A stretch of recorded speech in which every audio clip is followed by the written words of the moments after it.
ಹಿರೇಹಡಗಲಿ ಪೊಲೀಸರ ಕಾರ್ಯಕ್ಕೆ ಎಲ್ಲೆಡೆ ಮೆಚ್ಚುಗೆ ವ್ಯಕ್ತವಾಗ್ತಾ ಇದೆ. ಸಲಿಕೆ ಗೊದ್ದಲಿ ಹಿಡಿದು ಗುಂಡಿಯನ್ನ ಮುಚ್ಚಿದ್ದಾರೆ ಪೊಲೀಸರು ಅನ್ನೋದು ಗೊತ್ತಾಗ್ತಾ ಇದೆ.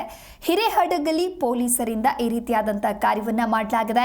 ಮೈಲಾರ ತೋರಣಗಲ್ಲು ಹೆದ್ದಾರಿಯ ಗುಂಡಿಗಳನ್ನ ಪೊಲೀಸರು ಮುಚ್ಚಿದ್ದಾರೆ. ರಸ್ತೆ ಗುಂಡಿಗಳನ್ನ ಮುಚ್ಚೋದಕ್ಕೆ ಕಾಂಗ್ರೆಸ್ ಸರ್ಕಾರದಲ್ಲಿ ದುಡ್ಡಿಲ್ವಾ ಅಥವಾ ಅನುದಾನದ ಕೊರತೆನಾ ಅಥವಾ ಈ ರಸ್ತೆಯೇ ಸರ್ಕಾರಕ್ಕೆ ಕಾಣಲಿಲ್ವಾ ಅನ್ನುವಂತ ಪ್ರಶ್ನೆ ಕೂಡ ಸದ್ಯ ಮುನ್ನೆಲೆಗೆ ಬರ್ತಾ ಇದೆ. ತಗ್ಗು ಗುಂಡಿಗಳಾದ ರಸ್ತೆಗಳಿಗೆ ಮಣ್ಣು ಹಾಕೋರೇ ದಿಕ್ಕಿಲ್ಲ. ರಸ್ತೆ ಗುಂಡಿಗಳಿಂದ ಬೈಕ್ ಸವಾರರು ಹೈರಾಣಾಗಿ ಹೋಗಿದ್ದಾರೆ. ಅದೇ ರಸ್ತೆಯಲ್ಲಿ ಓಡಾಡಬೇಕಾಗಿರುವಂತಹ ಸ್ಥಿತಿ ನಿರ್ಮಾಣವಾಗಿತ್ತು. ಆ ಗುಂಡಿಗಳಿಂದಾಗಿ ಇನ್ನು ರಸ್ತೆ ಗುಂಡಿಗಳನ್ನು ಮುಚ್ಚೋದಕ್ಕೆ ಸ್ವತಃ ಪೊಲೀಸರೇ ಮುಂದಾಗಿದ್ದಾರೆ. ಹೂವಿನಹಡಗಲಿ ತಾಲೂಕಿನ ಹಿರೇಹಡಗಲಿ ಪೊಲೀಸ್ ಠಾಣೆಯ PSI ಭರತ್ ಮತ್ತವರ ಸಿಬ್ಬಂದಿಗಳಿಂದ ಗುಂಡಿ ಮುಚ್ಚುವಂತ ಕೆಲಸವನ್ನ ಮಾಡಲಾಗಿದೆ. ಪೊಲೀಸರ ಕಾರ್ಯಕ್ಕೆ ಸದ್ಯ ಎಲ್ಲೆಡೆ ಮೆಚ್ಚುಗೆ ವ್ಯಕ್ತವಾಗ್ತಾ ಇದೆ. ಹೂವಿನಹಡಗಲಿ ವಿಧಾನಸಭಾ ಕ್ಷೇತ್ರದಲ್ಲಿ 600 ಕಿಲೋಮೀಟರ್ ರಾಜ್ಯ ಜಿಲ್ಲಾ ಹೆದ್ದಾರಿ ಇದೆ. ನಮಗೆ ರಸ್ತೆ ಗುಂಡಿ ಮುಚ್ಚೋದಕ್ಕೆ ಹಣ ಇಲ್ಲ ಅಂತ ಹೇಳಿ ಮೊನ್ನೆ ಸದನದಲ್ಲಿ ಹೂವಿನಹಡಗಲಿ ಬಿಜೆಪಿ ಶಾಸಕ ಕೃಷ್ಣನಾಯಕ್ ಕೂಡ ಮಾತನಾಡಿದ್ರು. ಹಾಗಾದ್ರೆ ಅನುದಾನ ಯಾಕೆ ನೀಡ್ತಾ ಇಲ್ಲ? ಈ ರೀತಿಯಾದಂತಹ ಸಮಸ್ಯೆ ಅಲ್ಲಿ ಇದ್ರೂ ಕೂಡ ಸರ್ಕಾರ ಯಾಕೆ ಇದನ್ನ ಗಂಭೀರವಾಗಿ ಪರಿಗಣಿಸ್ತಾ ಇಲ್ಲ ಅಂತ ಹೇಳಿ ಪೊಲೀಸರೇ ಗುಂಡಿ ಮುಚ್ಚುವ ಕೆಲಸವನ್ನ ಮಾಡಿದ್ದಾರೆ. ಸ್ವತಃ ಪೊಲೀಸರೇ ಸಲಿಕೆ ಗುದ್ದಲಿಯನ್ನ ಹಿಡಿದು ಗುಂಡಿ ಮುಚ್ಚಿದ್ದಾರೆ. ಹಾಗಾಗಿ ತಗ್ಗು ಗುಂಡಿಗಳಾದ ರಸ್ತೆಗಳಿಗೆ ಮಣ್ಣು ಹಾಕೋರೆ ಅಲ್ಲಿ ದಿಕ್ಕಿಲ್ಲ ಎನ್ನುವಂಥ ಪರಿಸ್ಥಿತಿಯಲ್ಲಿ ಆರಕ್ಷಕರೇ ಈ ರೀತಿಯಾದಂಥ ಕೆಲಸವನ್ನ ಮಾಡಿರೋದ್ರಿಂದ ಈಗ ಇವರಿಗೆ ಎಲ್ಲೆಡೆ ಮೆಚ್ಚುಗೆ ವ್ಯಕ್ತವಾಗ್ತಾ ಇದೆ.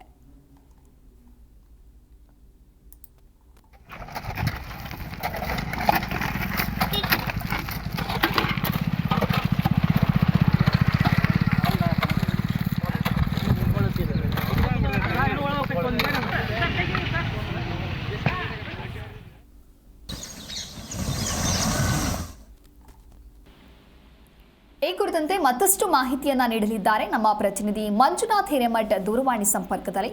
ಮಂಜುನಾಥ್, ಇನ್ನು ಆರಕ್ಷಕರೇ ಸಲಿಕೆ ಗುದ್ದಲಿಯನ್ನ ಹಿಡಿದು ರಸ್ತೆಯ ಗುಂಡಿಯನ್ನ ಮುಚ್ಚೋದಕ್ಕೆ ಮುಂದಾಗಿದ್ದಾರೆ. ನಿಜಕ್ಕೂ ಕೂಡ ಇದು ಒಳ್ಳೆಯ ಕೆಲಸ. ಆದ್ರೆ ಯಾಕೆ ಸರ್ಕಾರ ಆ ರಸ್ತೆಯನ್ನ ಗಂಭೀರವಾಗಿ ಪರಿಗಣಿಸ್ತಾ ಇಲ್ಲ? ಅನುದಾನದ ಕೊರತೆನಾ ಅಥವಾ ಸರ್ಕಾರಕ್ಕೆ ಆ ರಸ್ತೆನೇ ಕಾಣಿಸ್ತಾ ಇಲ್ವಾ ಅಂತ ಹೇಳಿ?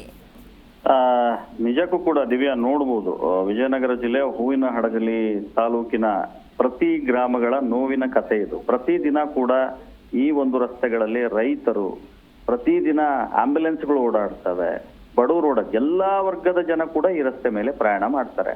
ನಿಜಕ್ಕೂ ಕೂಡ ಸರ್ಕಾರ ಇದನ್ನ ನೋಡ್ಲೇಬೇಕಾದಂತ ಸ್ಟೋರಿ. ಬಿಟ್ಟಿ ಭಾಗ್ಯಗಳಿಂದ ಏನೆಲ್ಲ ಸಾರ್ವಜನಿಕರಿಗೆ ತೊಂದರೆ ಆಗ್ತಾ ಇದೆ, ನಿಜಕ್ಕೂ ಕೂಡ ಬಡವರಿಗೆ ಏನ್ ತೊಂದರೆ ಆಗ್ತಾ ಇದೆ, ರೈತರಿಗೆ ಏನ್ ತೊಂದರೆ ಆಗ್ತಾ ಇದೆ ಅನ್ನೋದಕ್ಕೆ ಇದೊಂದು ಸ್ಪಷ್ಟ ನಿದರ್ಶನ ಅಂತಾನೆ ಹೇಳ್ಬೋದು. ಇನ್ನೊಂದ್ ಕಡೆ ಈ ಕ್ಷೇತ್ರ ಅಂದ್ರೆ ಹೂವಿನಹಡಗಲಿ ಕ್ಷೇತ್ರವನ್ನ ಪ್ರತಿನಿಧಿಸ್ತಕ್ಕಂತಹ ಏನು ಕೃಷ್ಣನಾಯಕ್ ಇವರು ಇದ್ದಾರೆ. ಈ ಕೃಷ್ಣನಾಯಕ್ ಅವರು ಏನಿದ್ದಾರೆ, ಇವರು ಬಿಜೆಪಿ ಶಾಸಕರು.